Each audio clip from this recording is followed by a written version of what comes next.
it's 440 hectares. But it divide ngayon sa 10 anak, hindi kasama ang tatlo. Malay mo. Yung data kasi, yung pinaprioritize nila is the first family. Yung sabi ko yung 10 naghati-hati, ito Pilipay train, no labs, or nagpulutan sila. This mansion 1 to Mercedes Lacson, but she married to Manuel Viviana from Haro, Iloilo.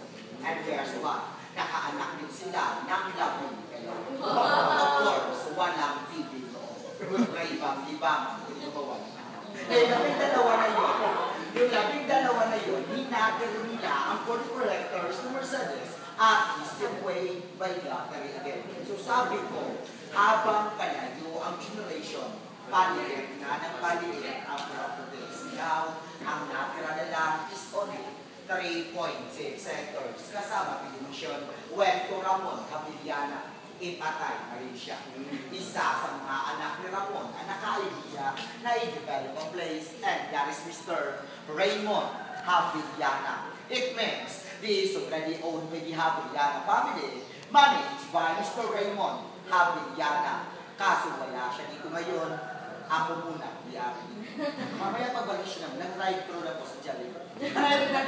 Pinadevelop na ito yung place last na yung 2007. Then by January 2008, inopen sa public as tourist attraction.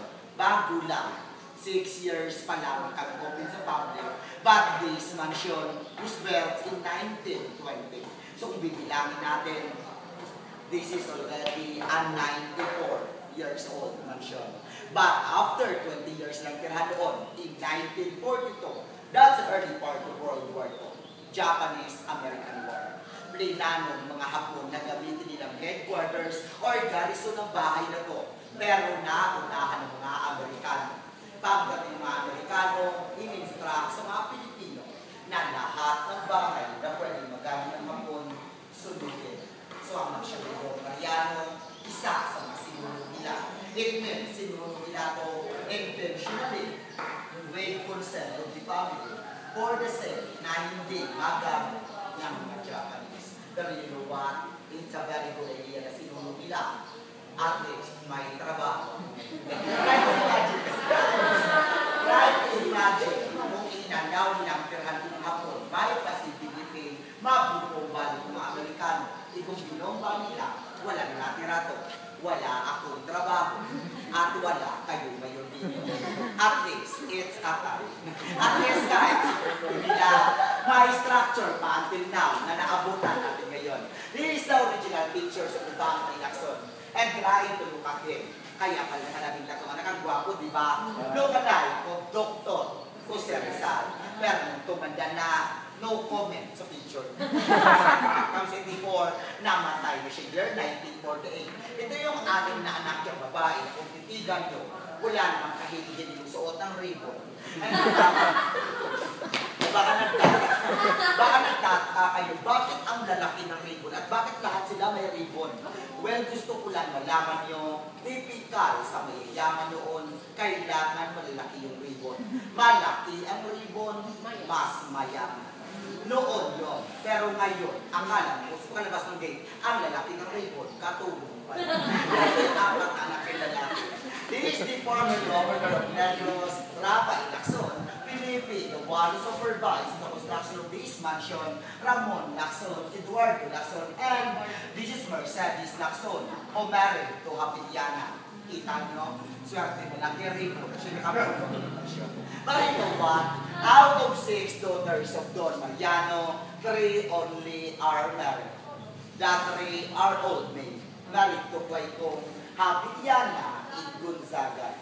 That's yung tatanong ninyo mo, Aber, sa laki ng pamilyang ito, ilang kwarto meron sa mansyon na ito. There is a 903 square meter floor area of dimension, 450 up and 450 down, composed of 10 rooms. 10 kwarto, including the master's bedroom and the family room. It means may 8 kwarto sa mga anak niya. Ang tanong, bakit 8 lang, 13 ang anak niya? Mamaya nyo nalaman. So, Termang, exciting yan. Dito na Di pa tayo. Saka mabalik na. Di pa tayo kasi hindi naman masyadong lilipat. Malayong lilipatan. Diyan lang. Parang umikot na sa akin. Ano ito yung mga rooms nila dati, ma'am, sir? 1, 2, 3, 4. Ito rooms for the girls upstairs and 4 for the boys downstairs. The family room in the master's bedroom, left and right upstairs. That is the living room and that is their dining area. But out of 10 rooms, they have only 2 comfort rooms.